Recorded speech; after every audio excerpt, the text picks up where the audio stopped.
Welcome class 10। तो चलिए बेटा अब अपन एक्सरसाइज 5.2 शुरू करेंगे। एक्सरसाइज 5.1 तक अपन लाइव क्लास में कर चुके थे। अब अपन करेंगे बेटा एक्सरसाइज 5.2। ठीक है, देखिए यहाँ पे क्या दिया गया है कि ए डी एन दिया गया है और ए एन दिया गया है। ठीक है बेटा, और यहाँ पे कुछ जो fill in the blanks type के आपको दिख रहे हैं। ठीक है, इसमें आपको क्या निकालना है कि जो यहाँ पे गिवन नहीं है उसको हमें फाइंड करना है। आया समझ में? मतलब जो यहाँ पे नहीं दिया रिक्त पदों में उसको हमें क्या करना है बेटा, ज्ञात करना है। आया समझ में? अब समझिएगा कि इस पूरी एक्सरसाइज में बेटा आपका चलेगा एक ही फॉर्मूला, और वो फॉर्मूला है बेटा A N is equal to A plus N minus one into D. ठीक है, यहाँ पे ए एन क्या है बेटा, एनवा पद कहलाता है हमारा। क्या कहलाता है? एनवा पद। ठीक है, एन क्या कहलाता है बेटा, पदों की संख्या। पदों की संख्या। ठीक है, आया समझ में? डी क्या कहलाएगा बेटा हमारा, डी कहलाएगा सारवांतर। सारवांतर। ठीक है, और हमारा क्या बच गया बेटा, ए। तो ए हमारा होता है बेटा प्रथम पद। क्या होता है? प्रथम पद। ठीक है, चलिए तो अब वन बाय वन देखिए, ऐसे करके आपको कितने दिए गए हैं बेटा, फिफ्थ तक दिए गए हैं। आया समझ में? मतलब टोटल 5 क्वेश्चन दिए गए हैं, अभी हमने 2 लिए हैं। पहले हम आपको 2 समझाते हैं, फिर उसके बाद में आप लोगों को कुछ करने को देंगे, तो वो आप लोग जरूर करिएगा। ठीक है, जितनी ज़्यादा प्रैक्टिस करोगे बेटा उतना ज़्यादा आपके लिए बेनिफिशियल रहेगा। ठीक है, क्योंकि इस चैप्टर में ये बहुत ही इंपॉर्टेंट है। ठीक है, जो आपका सिलेबस हटाया गया है उसमें 5.3 एक्सरसाइज जो है वो हटाई गई है बेटा। ठीक है, लेकिन 5.2 तो करना है अपन को, इससे तो आएंगे क्वेश्चन। क्लियर? तो इसको ध्यान से देखिएगा, क्योंकि ये बोर्ड में आने वाला सिलेबस है। इसके बाद वाली जो एक्सरसाइज है वो नहीं आ रही है आपकी सिलेबस। ठीक है, ये आपके बोर्ड एग्जाम में नहीं आएगी। ठीक है, क्यों? क्योंकि उसमें पदों की संख्या का योग है और वो हमको नहीं करना है। मतलब इसको ध्यान से देखिए, इस एक्सरसाइज के बाद में ये चैप्टर फिनिश हो जाएगा। तो बहुत ध्यान से देखिएगा बेटा, इसके सारे इंपॉर्टेंट क्वेश्चन करेंगे अपन। ठीक है, चलो देखो पहला क्वेश्चन क्या दिया गया है, a बराबर 7 दिया गया है। ये देखो a बराबर 7 ये दे दिया गया है, d बराबर 3 ये दिया गया है, n बराबर 8 दे दिया गया है, a n हमको ज्ञात करना है। आया समझ में? चलिए तो अब फॉर्मूला लिखेंगे हम। a n हमको ज्ञात करना है, a plus N minus one into D. ये हमने लिख लिया फॉर्मूला। अब जो जो हमको दिया गया है वो हम इस फॉर्मूले में रख लेंगे। तो a कितना है हमारे पास में, 7। n कितना है हमारे पास में, 8 माइनस वन इंटू डी।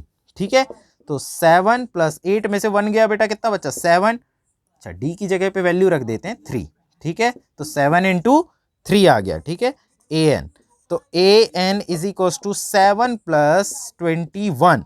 तो A N is equal to कितना आ गया बेटा, 28 आ गया। देखो ये आ गया आपका आंसर आ गया। आया समझ में? तो इसी तरीके से करना है आपको।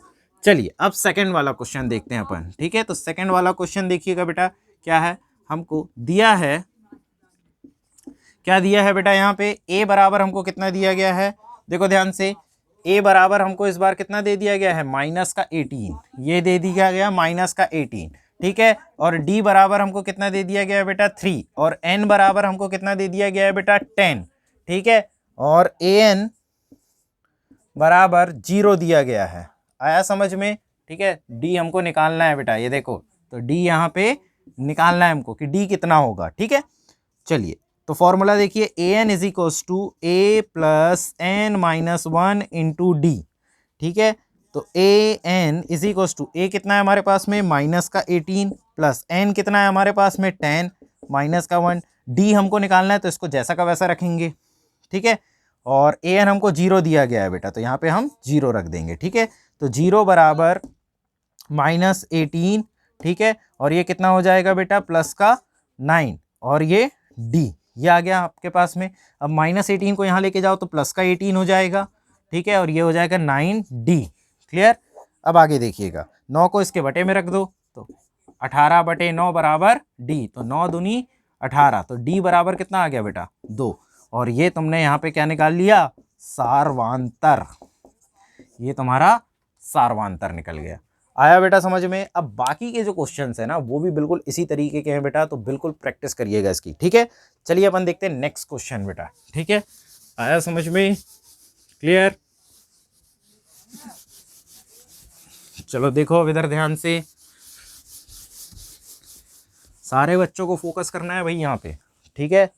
अब इसमें सही विकल्प है बेटा कि सही विकल्प चुनिए और उसका औचित्य दीजिए। औचित्य मतलब बेटा उसको सॉल्व करके देखना है अपन को, ठीक है। तो पहला क्वेश्चन हमारे पास में दिया गया है सही विकल्प का, ठीक है। क्वेश्चन नंबर 2 कर रहे हैं अपन, ठीक है, जो कि क्या है, सही विकल्प।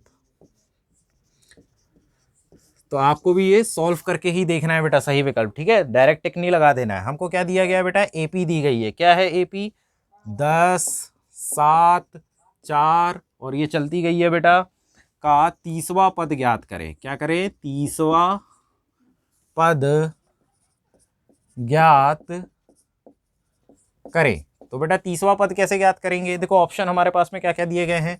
ए बराबर हमारे पास में दिया गया है बेटा 97, ठीक है। बी बराबर में हमारे पास में 77, ठीक है। सी बराबर हमारे पास में माइनस का 77 दिया गया है। और डी बराबर हमारे पास में कितना दिया गया है बेटा, बोलो, नहीं पता सर, है ना। अरे दिया गया है बेटा, देखो ध्यान से वहाँ पे, ठीक है, बुक में दिया रहता है। क्लियर, चलो देखो ध्यान से। अब कैसे करेंगे इसको, तो सबसे पहले देखो ध्यान से, इसको सॉल्व ही करते हैं अपन, ठीक है। सॉल्यूशन देखो इसका। तो फर्स्ट टर्म हमारे पास में, मतलब पहला पद हमारे पास में क्या दिया गया है बेटा, दिया है, देखो मैं पूरा सॉल्व करके बता रहा हूँ इसको, ठीक है। दिया है a बराबर 10, ठीक है, और फिर उसके बाद में d, ठीक है, क्या दिए है, d। तो d कैसे निकालेंगे बेटा, तो d निकालना है हमको, तो ये हमारा a1 होता है, ये हमारा a2 होता है, ये हमारा a3 होता है, ठीक है। तो अपन पहले d1 निकालते हैं, ठीक है। आया समझ में। एपी में जब कभी भी हमें d निकालने को बोला जाता है तो पहले हम d1 और d2 निकाल के देखते हैं। अगर वो दोनों बराबर आ जाते हैं, ठीक है, तो वही हमारा क्या होता है, कॉमन डिफरेंस, मतलब सार्वांतर होता है, ठीक है। ये चीज़ आपको इंट्रोडक्शन वाली क्लास में भी बताई गई थी, 5.1 में भी मैंने आप लोगों को बताया था, और इसके क्वेश्चन भी अपन ने ढेर सारे किए थे। आया समझ में बेटा। चलो देखो ध्यान से, तो कैसे करेंगे, a2 माइनस a1, ये आ गया हमारे पास में। तो a2 कितना है बेटा हमारे पास में 7, a1 कितना है 10, तो d1 हमारे पास में कितना आ जाएगा बेटा 10, 7 में से 10 को अगर माइनस कर देंगे तो माइनस का 3 आ जाएगा, ठीक है। अब हम देखते हैं d2, तो d2 हमारे पास में कितना है बेटा, d2 निकलेगा a3 माइनस a2 से निकलेगा, इसमें से इसको माइनस कर देंगे अपन। तो d2 is equal to a3 कितना है बेटा 4 और माइनस 7, ये आ गया हमारे पास में।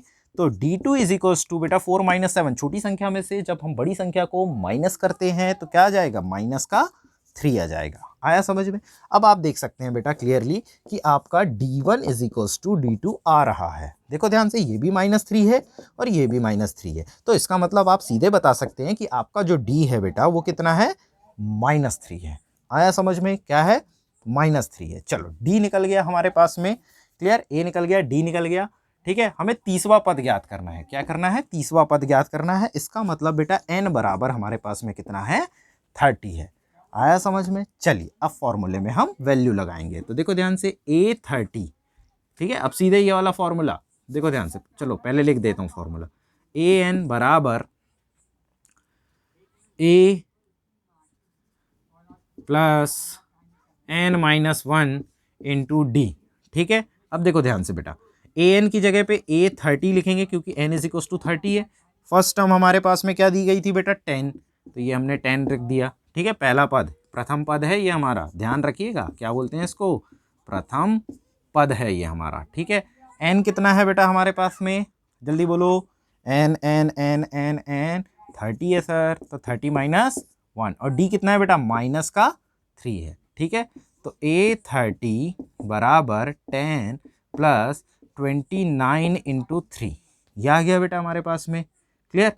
चलिए 39 है ना, a हमारे पास में बिल्कुल सही है, d कितना है, -3 है ना, तो यहाँ पे -3 लगा देंगे, ये रहा -3, ठीक है। चलिए तो a30 बराबर 10 प्लस माइनस और 29 का किस में मल्टीप्लाई करोगे बेटा, 3 में करोगे तो माइनस का 87 आ जाएगा। ये देखो इस तरीके से आ जाएगा, यही काम कर रहे हैं हम, ठीक है। 29 तिया 87 होता है बेटा, ठीक है, क्लियर। 29 का पहाड़ा सीख जाओ, काम आएगा, ठीक है। चलो तो कितना हो जाएगा बेटा, 10 माइनस 87 और a30, तो a30 बराबर, छोटी संख्या में से बड़ी संख्या को माइनस कर रहे हैं तो माइनस का 77 आ जाएगा बेटा, ठीक है। आया समझ में। तो यहाँ पे आपका a30 मतलब जो 30वां पद है वो कितना आ रहा है बेटा, माइनस का 77, मतलब option C will be your right answer, मतलब ऑप्शन सी आपका एक सही आंसर होगा। आया समझ में? तो इस तरीके से आपको क्या करना है, जस्टिफाई भी करना है। जस्टिफाई का मतलब ये होता है बेटा कि औचित्य देना है। जो औचित्य शब्द लिखा हुआ है ना आपकी बुक में, उसका मतलब यही है कि इस तरीके से बताइए। क्लियर? आया समझ में? क्लियर होता है? फटाक से इसको नोट करो। कर लिए क्या नोट? बोलो। चलिए अब इसको रब करते हैं। ठीक है, अब इसी का क्वेश्चन नंबर 2 आप लोग ट्राई करिएगा, जो कि फ्रैक्शन वाला है। ठीक है, करके देखिएगा, नहीं बनेगा तो मैं इसको जरूर क्लियर करूंगा आपको लाइव क्लास में। ठीक है, चलिए इसके बाद में क्वेश्चन नंबर 3 देखते हैं अपन।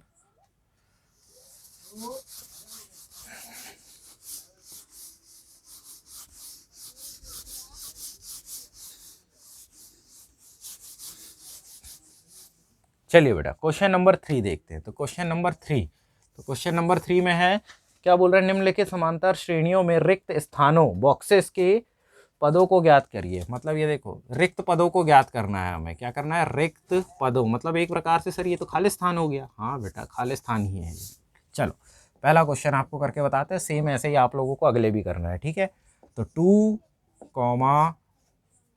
ये देखो ये बॉक्स, फिर 26 ये आ गया। अब देखो सबसे पहला काम आपको क्या करना है, इसको सॉल्व करते हैं अपन। ठीक है, सबसे पहला काम, इसको A1, इसको A2 और इसको A3 बना लो। ठीक है, ये बन गया तुम्हारा A3, और यहाँ पे ये जो है इसको X बना लो। जो चीज़ हमको ज्ञात नहीं है ना उसको X बना लो। आया समझ में?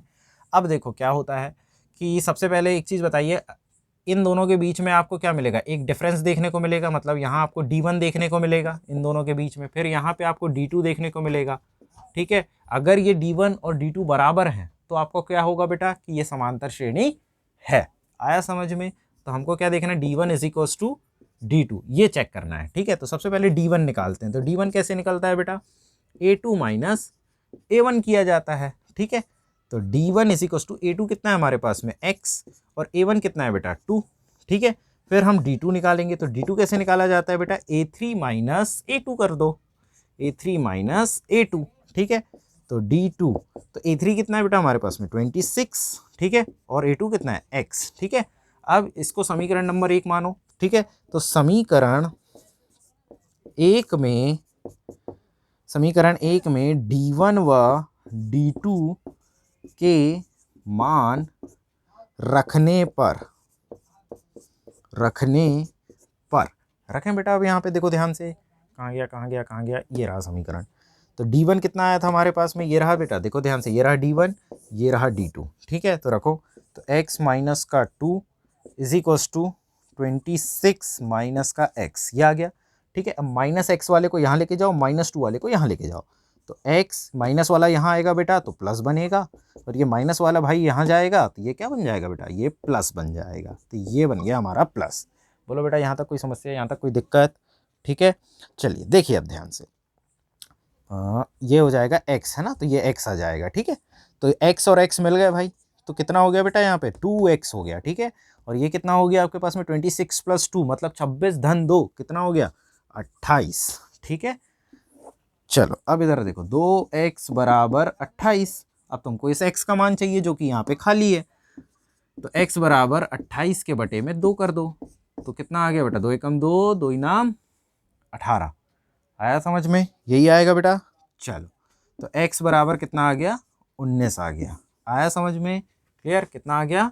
19 आ गया। ठीक है, चलिए अब देखिएगा बच्चों ध्यान से, इसी तरीके से आपको अगले क्वेश्चंस भी ट्राई करने हैं। नहीं बनेंगे अपन लाइव क्लास में जरूर लेंगे इन क्वेश्चनों को, क्योंकि एक इंपॉर्टेंट एक्सरसाइज है, क्योंकि इसके बाद वाली एक्सरसाइज आप लोगों के सिलेबस से हटा दी गई है।